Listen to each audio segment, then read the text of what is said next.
नमस्कार भक्तों। हिंदू धर्म ग्रंथों में वैशाख मास को सभी महीनों में उत्तम और पुण्यदायी बताया गया है। स्कंद पुराण के अनुसार जिस प्रकार विद्याओं में वेद और नदियों में गंगा श्रेष्ठ हैं, उसी प्रकार मासों में वैशाख मास भगवान विष्णु को अत्यंत प्रिय है।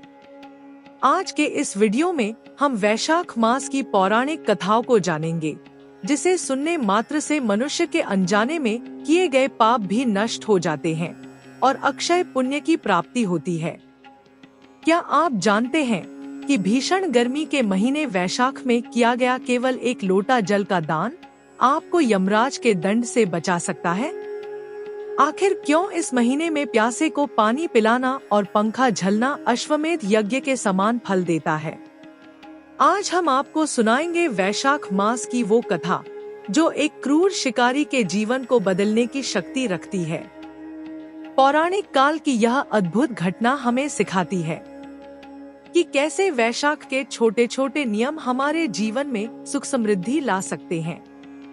आइए भक्ति भाव से सुनते हैं वैशाख महात्म्य की यह पावन। पौराणिक मान्यताओं के अनुसार वैशाख शुक्ल पक्ष की एकादशी से पूर्णिमा तक के इन अंतिम 5 दिनों को भीष्म पंचक या पंच भीष्म कहा जाता है। यह कथा पितामह भीष्म के त्याग और भगवान विष्णु श्री कृष्ण के प्रति उनकी अटूट श्रद्धा को दर्शाती है। पंच भीष्म की पौराणिक कथा। जब महाभारत का युद्ध समाप्त हुआ, तब पितामह भीष्म बाणों की शैया पर लेटे हुए सूर्य के उत्तरायण होने की प्रतीक्षा कर रहे थे। उस समय भगवान श्री कृष्ण पांडवों के साथ उनके पास पहुंचे। श्री कृष्ण ने युधिष्ठिर से कहा कि पितामह भीष्म ज्ञान के अथाह सागर हैं। उनके जाने के बाद संसार से नीति और धर्म का ज्ञान कम हो जाएगा, इसलिए उनसे राजधर्म और मोक्ष धर्म की शिक्षा लें। भगवान की आज्ञा पाकर भीष्म ने पांडवों को 5 दिनों तक लगातार धर्म का उपदेश दिया। भीष्म पितामह के उपदेशों से प्रसन्न होकर भगवान श्री कृष्ण ने कहा, पितामह, आपने वैशाख शुक्ल एकादशी से पूर्णिमा तक इन 5 दिनों में जो ज्ञान की गंगा बहाई है, उससे मैं अत्यंत प्रसन्न हूँ। आपके नाम पर आज से ये 5 दिन भीष्म पंचक के नाम से जाने जाएंगे।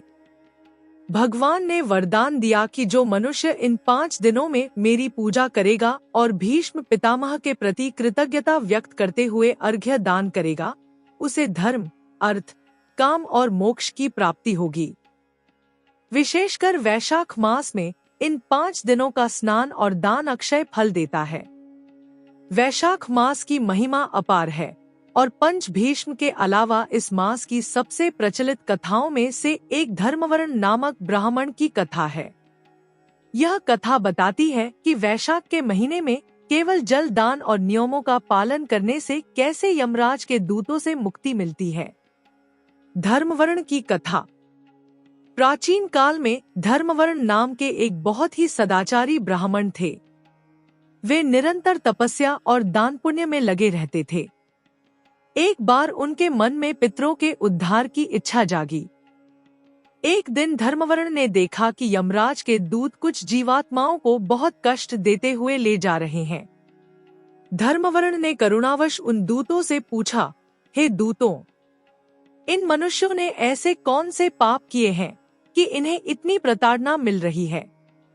और ऐसा कौन सा पुण्य है जिससे मनुष्य यमलोक के कष्टों से बच सकता है?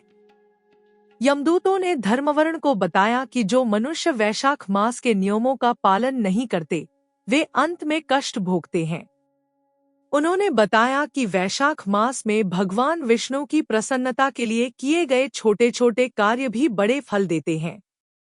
प्याऊ, जल सेवा, प्यासे को पानी पिलाना, छाता और जूता दान, धूप से बचने के लिए साधन दान करना, पंखा दान, राहगीरों को शीतलता प्रदान करना।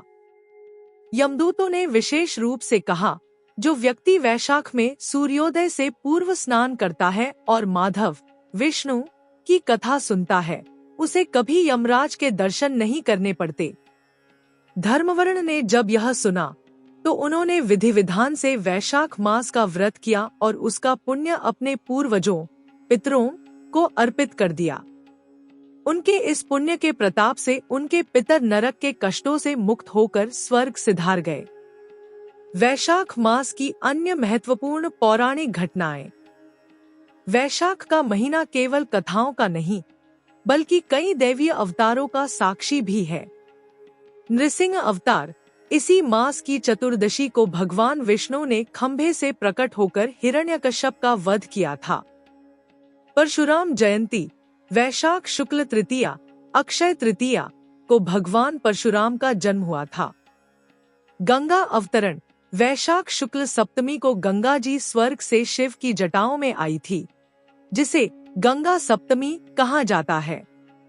अक्षय तृतीया, जो कि वैशाख मास में ही आती है, के बारे में कहा जाता है कि इस दिन किया गया कोई भी पुण्य कभी क्षय नष्ट नहीं होता, इसीलिए इसे साल का सबसे शुभ दिन माना जाता है। वैशाख मास के महात्म्य में व्याध, शिकारी और शंख ऋषि की कथा बहुत ही प्रेरक मानी जाती है। यह कथा सिद्ध करती है कि वैशाख के महीने में अनजाने में की गई सेवा भी महापुण्य का फल देती है। व्याध और शंख ऋषि की कथा। प्राचीन काल में एक क्रूर शिकारी व्याध था, जो जंगलों में जीवों की हत्या करता था और राहगीरों को लूटता था। उसने अपने जीवन में कभी कोई पुण्य कार्य नहीं किया था। व्याध की थकान, वैशाख का महीना था और दोपहर की भीषण गर्मी पड़ रही थी। धूप इतनी तेज थी कि जमीन तप रही थी। वह व्याध शिकार की तलाश में भटकते हुए थक गया और एक बड़े बरगद के पेड़ की छाया में बैठ गया। उसी समय वहां से शंख ऋषि गुजरे। वे भी गर्मी और प्यास से व्याकुल थे। उनके पैर तपती रेत से जल रहे थे। जब व्याध ने देखा कि एक महात्मा गर्मी से इतने परेशान हैं, तो उसके मन में पहली बार दया भाव जागा। उसने झटपट अपने पास रखे हुए जल के पात्र से ऋषि के पैर धोए और उन्हें शीतल जल पिलाया। फिर उसने पलाश के पत्तों से एक बड़ा पंखा बनाया और ऋषि को हवा करने लगा। ऋषि शंख व्याध की सेवा से अत्यंत प्रसन्न हुए। उन्होंने देखा कि इस क्रूर शिकारी के भीतर भी मानवता जागी है। ऋषि ने उसे बताया, हे व्याध, वैशाख के महीने में जो व्यक्ति प्यासे को पानी पिलाता है और थके हुए को छाया व हवा देता है, उसके जन्म जन्मांतर के पाप कट जाते हैं। ऋषि ने उसे ओम नमो भगवते वासुदेवाय मंत्र का उपदेश दिया। व्याध ने हिंसा छोड़ दी और वैशाख के नियमों का पालन करने लगा। अंत समय में वैशाख मास की उसी थोड़ी सी सेवा, जल और पंखा दान के प्रभाव से उसे यमदूतों के बजाय विष्णुदूत लेने आए और उसे मोक्ष प्राप्त हुआ। वैशाख मास की एक और लघु कथा। राजा महिरथ बहुत ऐश्वर्यशाली थे, लेकिन उन्होंने कभी धर्म कार्य नहीं किया था। एक बार वे वैशाख के महीने में वन विहार पर निकले। वहां उन्होंने देखा कि एक छोटा सा जीव भीषण धूप में तड़प रहा है। राजा ने अपनी छाता उस जीव के ऊपर तान दी ताकि उसे छाया मिल सके। सिर्फ एक बार छाया दान करने के इस छोटे से कृत्य ने उनके जीवन की दिशा बदल दी और उन्हें अश्वमेध यज्ञ के समान फल प्राप्त हुआ। वैशाख की कथाओं का मूल सार। वैशाख मास में ये 3 चीजें सबसे बड़ी मानी गई हैं। जल दान, प्याऊ लगवाना या पानी पिलाना। छाया दान, छाता, जूता या वस्त्र देना। वायु दान, पंखा झलना या पंखा दान करना।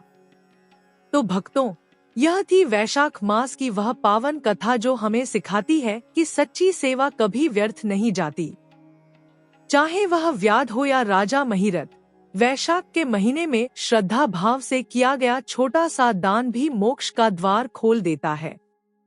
इस भीषण गर्मी में यदि आप भी किसी प्यासे को जल पिलाते हैं या राहगीर को छाया प्रदान करते हैं, तो विश्वास मानिए भगवान माधव की कृपा आप पर सदैव बनी रहेगी। आशा है कि वैशाख महात्म्य की यह कथा आपके हृदय को छू गई होगी। वैशाख का यह पवित्र महीना हमें त्याग और करुणा का संदेश देता है। याद रखिए, माधव मास में किया गया दान आपके जीवन के दुखों का अंत कर सकता है। शास्त्रों में कहा गया है कि पुण्य की कथा सुनने और सुनाने दोनों से ही पुण्य प्राप्त होता है। इसलिए इस वीडियो को अपने मित्रों और परिवार के साथ साझा, शेयर करना न भूलें, ताकि वे भी इस मास के महत्व को समझ सकें। कमेंट में जय श्री विष्णु जरूर लिखें और ऐसे ही पौराणिक वृत्तांतों के लिए हमारे चैनल को सब्सक्राइब करें। धर्म की इस यात्रा में हमारे साथ बने रहने के लिए धन्यवाद। भगवान विष्णु आपकी सभी मनोकामनाएं पूर्ण करें। शुभम भवतु। बोलिए लक्ष्मी नारायण की जय।